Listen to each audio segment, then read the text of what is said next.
I hired a surrogate for me and my husband. The surrogate and my husband fell in love and are running away together with my baby. My name is Jessica, and I'm sitting here at my kitchen table staring at this cream-colored wedding invitation with gold embossed lettering like it's some kind of sick joke, like someone's gonna jump out and tell me I'm on a prank show. But nobody's jumping out. This is my actual life. I threw my phone across the room about 10 minutes ago after David called me. My husband, ex-husband, whatever he is now. He had the audacity to call me and ask if I received their invitation. Like they're a unit now. Like we weren't a unit for 8 years. Let me back up because I need to get this all out before I lose my mind completely. David and I got married when I was 26.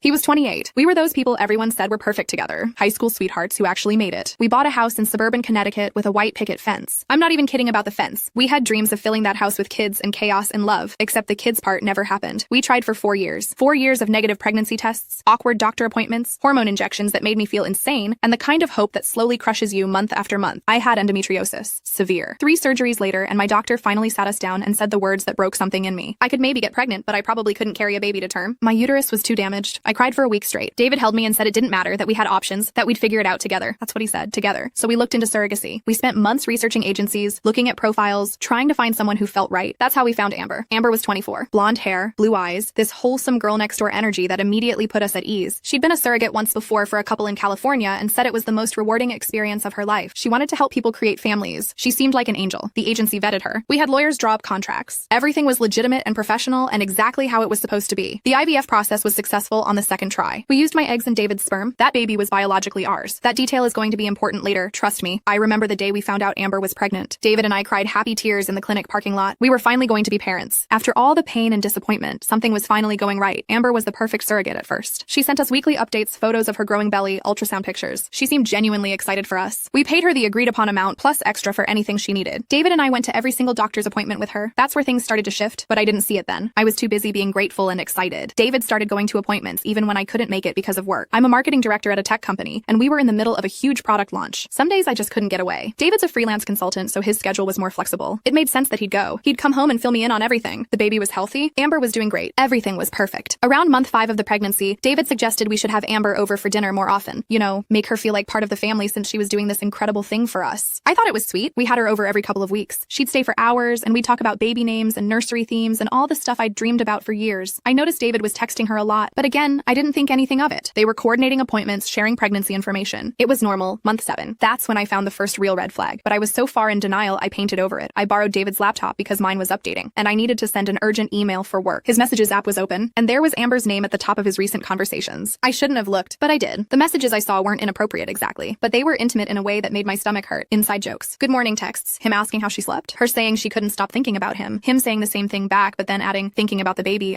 I confronted him that night. He looked genuinely confused, said I was reading too much into it, that he was just being supportive to the woman carrying our child. He made me feel crazy for even questioning it. He held me and said he loved me and only me, that I was stressed from work and hormonal from all the fertility treatments we'd done earlier. That word, hormonal, like my gut instinct was just chemicals making me irrational, so I let it go. God, I let it go. Month 8. Amber moved into our guest room. She said her apartment was doing pest control treatment, and she needed somewhere to stay for a few weeks. We said yes because of course we did. She was 8 months pregnant with our baby. What kind of monsters would we be to say no? Those few weeks turned into her just living with us, and I watched my husband fall in love with her right in front of my face, but I kept telling myself I was imagining things. Little touches that lasted too long. Conversations that stopped when I entered the room. David constantly asking if Amber needed anything, bringing her tea, rubbing her feet when she said they hurt. I told myself he was just taking care of the mother of our child. The baby came 3 weeks early. A girl, 7 pounds, 6 ounces, perfect in every way. We named her Emma. Emma Rose. I held her in the hospital and felt complete for the first time in my life. This was everything I'd wanted. Everything we'd worked for. Amber held her too, of course. The agency had prepared us for this. Some surrogates need time to bond before they can let go. It's normal. It's healthy. But the way David looked at Amber while she held Emma, that wasn't normal. That wasn't healthy. We brought Emma home after 2 days. Amber came with us because she was still recovering and living in our guest room. The agency said she'd need another week or 2 before moving back to her own place. I took my full maternity leave. 12 weeks. The best 12 weeks of my life, despite everything. Emma was a dream baby. She slept pretty well, ate well, barely cried. I was exhausted but happy. David was attentive. He did night feedings with pumped milk, changed diapers, did everything a father should do. But he also did everything for Amber, making sure she was recovering okay, bringing her food, spending hours talking with her while I was busy with the baby. I told myself it was fine. She'd given us this gift. The least we could do was make sure she was okay. Week 3 after Emma was born, I walked into the kitchen at 2 in the morning to warm up a bottle. David and Amber were standing by the fridge. Close. Too close. They jumped apart when they saw me. Just getting some water, David said quickly. Couldn't sleep, Amber added. I pretended I believed them. I warmed Emma's bottle and went back upstairs. That was the night everything inside me started screaming that something was wrong. But I had a 3-week-old baby. I was sleep deprived and emotional and still healing from all the trauma of infertility. I didn't trust my own instincts anymore. Week 4. I came home from a quick Target run to find David and Amber sitting on the couch, Emma between them, looking like a perfect little family. They were laughing at something something on David's phone. They looked happy, natural, like I was the intruder in my own home. Hey, I said, probably too sharply. They both looked up with identical guilty expressions. That night after Amber went to bed, I told David she needed to move out. Her recovery period was over. It was time. He got defensive, said I was being unfair, that Amber had given us everything, that we owed her more compassion. We fought for the first time in our marriage. Actually fought, raised voices, accusations, me saying he had feelings for her, him saying I was paranoid and controlling. I cried myself to sleep that night. He slept in the guest room, not Amber's guest room, the other one. The next morning I woke up to Emma crying. I went to get her from the nursery and found David already there, rocking her. Amber was standing in the doorway in one of David's t-shirts. His t-shirt. We need to talk, David said. Those 4 words. The worst 4 words in the English language. We sat in the living room. Emma was between us and her bouncer. Amber sat next to David on the couch. I sat across from them in the armchair. The geography of that moment told me everything. Jessica, David started, and I could hear the goodbye in his voice. These past few months have been amazing. Getting to know Amber, watching Emma grow, being part of this incredible experience. It's made me realize some things about myself, about what I want. I felt numb, like my body already knew what was coming before my brain could process it. David and I have feelings for each other, Amber said softly. She reached over and took his hand. His wedding ring was still on his finger. That detail made everything so much worse. We didn't plan this. We didn't want to hurt you, but we can't deny what we feel anymore. I laughed. Actually laughed. A harsh, broken sound. You can't be serious. We've fallen in love, David said, like that was supposed to explain everything. Like love was an excuse for destroying your wife's life. Get out, I said quietly. Jessica, David started. Get out, I screamed. Emma started crying. I picked her up and held her against my chest. Both of you, get out of my house. It's my house too, David said. Legally, I don't care about legally. Get out before I call the police and tell them you're having an affair with our surrogate and trying to kidnap my baby. Amber flinched at that. Good. We're not trying to kidnap anyone, David said. We just want to figure out a custody arrangement. My blood went cold. Custody? Emma is my daughter, David said. Biologically, I have rights. She's my daughter. I'm her mother. She has my DNA. And mine, David said. And Amber carried her. Amber gave birth to her. Amber has a bond with her. That's when I realized what was happening. They weren't just running away together. They wanted Emma too. No, I said. Absolutely not. We have a contract. Amber signed away all parental rights. Contracts can be challenged, Amber said quietly, especially when there are questions about coercion or unclear circumstances. I stared at her. This sweet girl who I'd welcomed into my home, who I'd trusted with the most important thing in my life. She was threatening to take my baby. You signed a contract, I repeated. You were paid. You agreed to this. I agreed to carry a baby for a married couple, Amber said, but the circumstances have changed. David and I are going to be together. We want to raise Emma as a family. She's not your family. She's mine. David stood up. I'm going to pack some things. Amber and I are going to stay at a hotel for a few days while we figure this out. I'll have my lawyer contact you about custody and divorce. Divorce. The word hung in the air like poison. They left that afternoon. David packed a bag for himself and took half the baby supplies with him. Bottles, diapers, the expensive stroller we'd bought together. He kissed Emma goodbye and tried to kiss me. I turned my face away. That was 6 weeks ago. Since then, it's been a nightmare I can't wake up from. David's lawyer sent divorce papers. He's asking for 50-50 custody of Emma. His lawyer claims that because Amber carried Emma, and because David and Amber are now in a committed relationship and planning to marry, they can provide a stable 2-parent home. The implication is that I'm just a single mother who can't provide the same. My lawyer says we have a strong case because of the surrogacy contract, but nothing is guaranteed. Family court is unpredictable. Judges sometimes rule on what they think is best for the child rather than legal technicalities. I've barely slept in 6 weeks. I'm back at work because I have to pay for lawyers now, and my mom comes to watch Emma during the day. She's furious at David. My whole family is. His family is horrified too. His mother called me crying, apologizing for her son's behavior. That almost made it worse somehow. David picks up Emma for his court-ordered visitation every Wednesday and every other weekend. He brings her to the apartment he now shares with Amber, an apartment that should have been for Emma's college fund, money that was supposed to be for our future. I pump breast milk for those visits and imagine Amber feeding my baby my milk while playing house with my husband, ex-husband. The divorce won't be final for months, but he's already moved on, which brings me to today. The wedding invitation. I called David back after I threw my phone. He answered on the first ring. Did you get the invitation? He asked. Like this was normal. Like he was asking if I got his email about a work project. Are you insane? I said. You're actually sending me an invitation to your wedding? To her? We want to be civil about this, David said. For Emma's sake. She's going to grow up with all of us in her life. We need to get along. Emma is 8 weeks old. She doesn't care about your wedding. She will one day. We're trying to do this the right way. The right way would have been not cheating on your wife with our surrogate. I never physically cheated on you while we were together, David said. Like that was supposed to matter. Like emotional betrayal doesn't count. Why did you send this to me? I asked. What do you want? He was quiet for a second. Then he said it. The thing that made me throw up after we got off the phone. We're having the wedding at the inn where we got married, the one in Vermont. And since I'm paying for most of Emma's expenses because of the custody arrangement, I thought it would be fair if you contributed to the wedding costs. I couldn't speak. Actually couldn't form words. I'm not asking for all of it, he continued. Just maybe a few thousand. The venue is expensive, and with lawyers' fees and setting up the new apartment, I hung up. Then I threw up in the kitchen sink. Then I called my lawyer and told her everything. She said it was inappropriate but not illegal for him to ask. She said I should keep the invitation as evidence of his character. She said we could use this in court, but I don't want to use it in court. I want my life back. I want my husband back. I want the future we planned back, except that's not possible anymore. I looked up the wedding date. It's 6 weeks from now, October 15th, a Saturday. The venue is the same place where David and I promised to love each other forever, where I wore my grandmother's veil and cried happy tears, where we had our first dance to At Last by Etta James. They're taking that from me too. My best friend Melissa came over tonight after I texted her about the invitation. She's been my rock through all of this. She took one look at me and immediately opened a bottle of wine. Tell me you're not actually considering paying for this, she said. Of course not. I just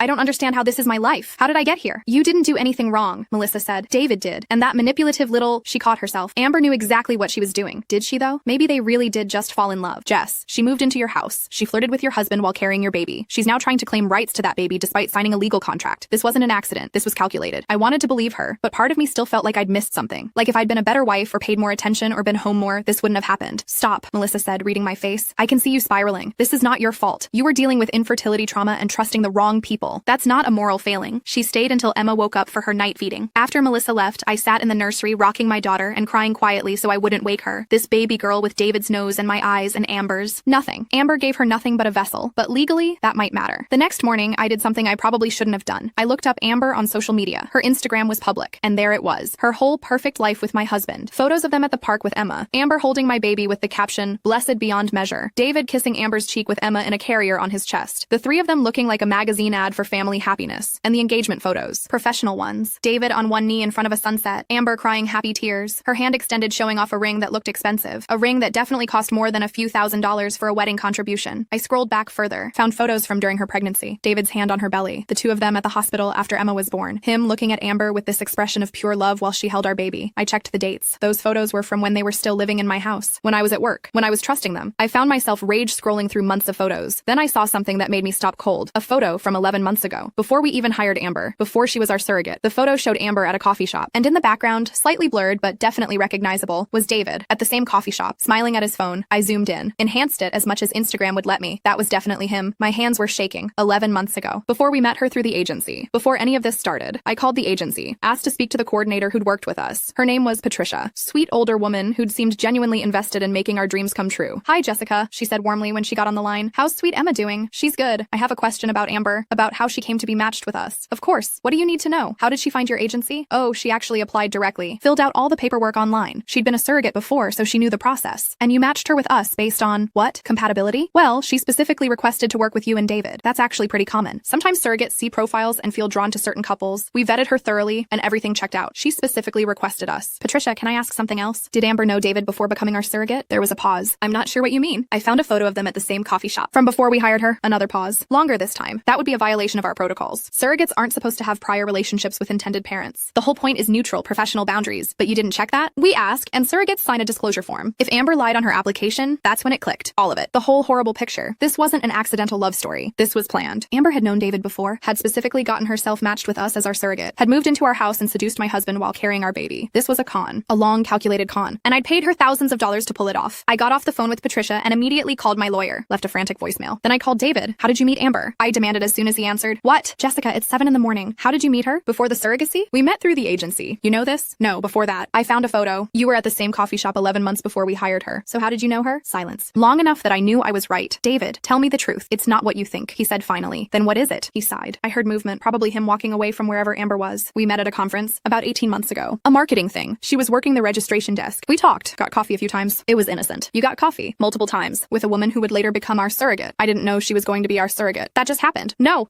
it didn't just happen. She specifically requested us," Patricia told me. "Amber asked to work with us. Maybe she remembered me and thought we were a good couple. Are you listening to yourself? You had an emotional affair with her before she ever carried our baby. And then she engineered a way to get into our lives legally. This whole thing was a setup." "That's insane," David said, but his voice wavered. "Is it? Really? Think about it. She remembered you from coffee dates a year earlier and just happened to decide you'd be a great surrogate client. She just happened to move into our house. You just happened to fall in love. Jessica, were you sleeping with her before Emma was born?" "No, I told you, but you wanted to. You had feelings for her the whole time. It's not that simple. It actually is. You met a woman. You were attracted to her. She found a way to get into our lives by offering to carry our baby. And you both waited until the baby was born to blow up my entire existence." I hung up before he could respond. My whole body was shaking. I felt vindicated and furious and somehow even more betrayed than before. They'd played me, both of them. For over a year, I called Patricia back, told her everything. She was horrified. Said the agency would investigate immediately. If Amber had lied on her disclosure forms, she could face legal consequences. The agency could revoke their approval of her as a surrogate, which could impact the custody case. Then I called my lawyer. Actually got through this time. Told her about the photo, the coffee dates, Amber specifically requesting us. "This changes everything," my lawyer said. "If we can prove this was premeditated, that she intentionally deceived the agency and you, it shows intent to defraud. It could invalidate the surrogacy contract in our favor, prove she entered into it under false pretenses. For the first time in 6 weeks, I felt something other than despair. I felt angry, productively angry. I hired a private investigator. Cost me $2,000 I didn't really have, but I needed answers. 3 days later, he came back with a file that made my jaw drop. Amber and David had been messaging on Facebook for 2 years. 2 years. Since before David and I even started trying IVF, before we knew we needed a surrogate. The messages were flirty. Not explicitly sexual, but but definitely inappropriate for a married man. David complaining about work stress, Amber being sympathetic, him confiding things about our relationship, about how the infertility was affecting us, about how I was distant and obsessed with getting pregnant. He'd laid the groundwork for this betrayal before Emma was even a possibility. And then about 15 months ago, around the time we started seriously looking into surrogacy, Amber had messaged him, "I've been thinking about what you said about wanting kids. I've been a surrogate before. If you ever need someone, I'd be honored to help." She'd planted the seed. 2 weeks later, she applied to the agency and specifically requested our family. This wasn't a love story. This was a calculated plan to steal my husband and my baby. I took everything to my lawyer. She filed emergency motions. We requested full custody based on fraud and deception. We submitted evidence that Amber had violated her surrogacy contract by having a prior relationship with David. We proved she'd lied to the agency. The next court date was brutal. David looked shocked when our lawyer presented everything. Amber looked terrified. Their lawyer tried to argue that feelings aren't fraud, that people can't help who they fall in love with, that the prior relationship was casual and innocent. Our lawyer destroyed that argument, showed the messages, proved the timeline, demonstrated that Amber had orchestrated the entire thing to position herself in our lives. The judge was not pleased, especially when our lawyer pointed out that Amber was still trying to claim parental rights to a baby she'd signed away while conducting a fraudulent surrogacy. This court finds the evidence of premeditation and deception compelling, the judge said. The respondent knowingly entered into a surrogacy contract under false pretenses, violating agency protocols and potentially state laws regarding surrogacy arrangements. Until a full investigation is completed, custody of the minor child will remain primarily with the petitioner Jessica Harrison. The respondent, David Harrison, is granted supervised visitation pending the outcome of the fraud investigation. Supervised visitation. David could only see Emma with a court-appointed supervisor present. Amber wasn't allowed near her at all. I should have felt victorious. Instead, I just felt empty. That was 3 weeks ago. The investigation is ongoing. The agency is cooperating fully. Amber could face charges for surrogacy fraud. David's lawyer is trying to negotiate, but my lawyer is going for full custody and a restraining order against Amber. The wedding invitation is still on my kitchen table. Sometimes I look at it and laugh. Sometimes I cry. Last week, David called me from a number I didn't recognize. I almost didn't answer. "Jessica, please. We need to talk. We have nothing to talk about. Everything goes through lawyers now." "Amber's leaving me," he said. I stopped. "What?" She said this got too complicated, that she didn't sign up for legal trouble. She's moving back to California. Her lawyer is working on getting her immunity in exchange for testimony. Testimony about what? About how this all started. About the plan. His voice broke. "Jess, I didn't know. I swear I didn't know she was planning all of this. I thought we just reconnected. I thought it was fate or coincidence, or you thought it was okay to have an emotional affair with a woman and then hire her to carry our baby. I wasn't thinking. I was stupid. I was flattered that someone young and pretty was paying attention to me. I was feeling neglected because you were so focused on getting pregnant, and don't you dare blame me for this. I'm not. I'm just saying I was vulnerable and she took advantage of that. She manipulated both of us. She didn't manipulate me. She manipulated you because you were willing to be manipulated. Because you wanted an excuse. I want to come home," he said. "I want to fix this. Emma needs her father. Emma has her mother. That's enough. Jessica, the wedding is in 3 weeks, David. Are you still going through with it?" "There's no wedding." Amber canceled everything. She's gone. I felt a weird sense of satisfaction at that. Poetic justice. He'd blown up our marriage for a woman who never really wanted him. She'd wanted access to our baby, access to whatever fantasy she'd built in her head. Once that fell apart, she ran. "That's not my problem," I said. "Can I see Emma?" "Without the supervisor, please? She's my daughter. That's up to the court. If you want to be her father, you'll go through the legal process. You'll take accountability for what you did. And maybe when she's old enough to ask questions, you can explain to her why you tried to give her to the woman who conned us both." I hung up. That was 4 days ago. Yesterday, I got a letter from Amber's lawyer. She's officially relinquishing any claims to Emma in exchange for immunity from prosecution. She's admitting everything. The prior relationship with David, the plan to become our surrogate, the manipulation, all of it. My lawyer says this guarantees I'll get full custody. David will get visitation rights, but Emma will primarily live with me. Amber will be barred from any contact. I should be happy. I won. I get to keep my daughter. But I lost so much getting here. My marriage, my trust in people, my belief that good things come to good people who follow the rules. I'm sitting in Emma's nursery right now, writing this all out because my therapist said it might help to process everything. Emma is sleeping in her crib. She's 4 months old now. She has no idea that her existence caused so much chaos. She just sleeps and eats and smiles at me sometimes, and those smiles are the only thing keeping me going. This morning, I took the wedding invitation and burned it in the fireplace. Watched the cream cardstock in gold letters turn to ash. It felt symbolic. An ending. David sent me an email. He's moving back to his hometown in Ohio, closer to his parents. He wants regular visits with Emma, but he's not fighting for custody anymore. He's not fighting for anything. He sounds defeated in a way that should make me feel vindicated, but just makes me sad because I loved him. For 8 years, I loved him completely. And somewhere in there, he stopped loving me back and didn't have the courage to just say so. Instead, he let a stranger manipulate her way into our lives and destroy everything we'd built. My mom keeps saying I dodged a bullet, that I found out who David really was before I wasted more years on him, that Emma will grow up knowing her mother fought for her. Maybe she's right, but some nights I still wake up reaching for him, still expect to hear him in the kitchen making coffee, still catch myself starting to tell him something funny Emma did before I remember he's gone. The divorce will be final in 6 months. I'm keeping the house. David is paying child support. Amber is somewhere in California, presumably moving on with her life like she didn't almost destroy mine. And I'm here, a single mother at 34 with a beautiful daughter and a broken heart, and a story that sounds too absurd to be real, but it is real. This is my life now. I'm learning to be okay with that. Learning to find joy in the small moments with Emma. Learning to trust myself again. Last week, I started taking Emma to this mother's group at the library. It's full of women with babies Emma's age, and we sit around drinking terrible coffee while the babies play on blankets. One of the women, her name is Rachel, asked me about Emma's father, where he was in the picture. I considered lying, saying he was working, saying we'd split amicably, but instead I told her the truth, not all of it, but the basics. That my husband left me for our surrogate. The room went silent. Then Rachel said, "Oh my God, I read about something like that on Reddit. I can't believe that actually actually happens to real people, and I laughed. Actually laughed. Because my life has become the kind of story people read online and think is fake. The kind of drama that feels like fiction, but is absolutely, devastatingly real. Another woman, Christine, touched my hand. "You're really brave," she said. "To be here. To keep going. I didn't feel brave. I felt like I was barely surviving, but I smiled and said thank you. That's where I am now. Barely surviving some days. Thriving others. Learning to be Emma's mom without David as Emma's dad. Learning to be myself without the identity of wife that I wore for so long. The legal stuff is almost over. The emotional stuff will take longer. Maybe forever, but Emma is safe. Emma is mine. And every time I look at her perfect little face, I know that she's worth everything I lost to get her. Even if the journey to her was nothing like I imagined. Even if the people I trusted betrayed me in the worst possible way. Even if I'm doing this alone, she's worth it." Last night, I was putting Emma to bed when she grabbed my finger and held on tight. It's a reflex babies have, but it felt like a promise. Like she was saying, "I'm here. We're okay. We've got this." And maybe we do. I still have the house with the white picket fence. I still have my job. I still have my family and friends who showed up when everything fell apart. I still have my health and my strength and my daughter. David sent another email yesterday. Said he's seeing a therapist. Said he's trying to understand why he made the choices he made. Said he wants to be a better father to Emma even if he can't be my husband anymore. I didn't respond. Maybe I will eventually. Maybe Emma deserves to have her father in her life in whatever limited capacity he can provide. But I don't owe him forgiveness. I don't owe him anything. The invitation is ashes. The marriage is ending. The woman who tried to steal my family is gone. And I'm still here, standing in the wreckage, holding my baby girl, building something new from what's left. It's not the life I planned. It's not the happy ending I wanted, but it's mine. It's real. It's honest in a way my marriage never was. And some days that's enough. Today, that's enough.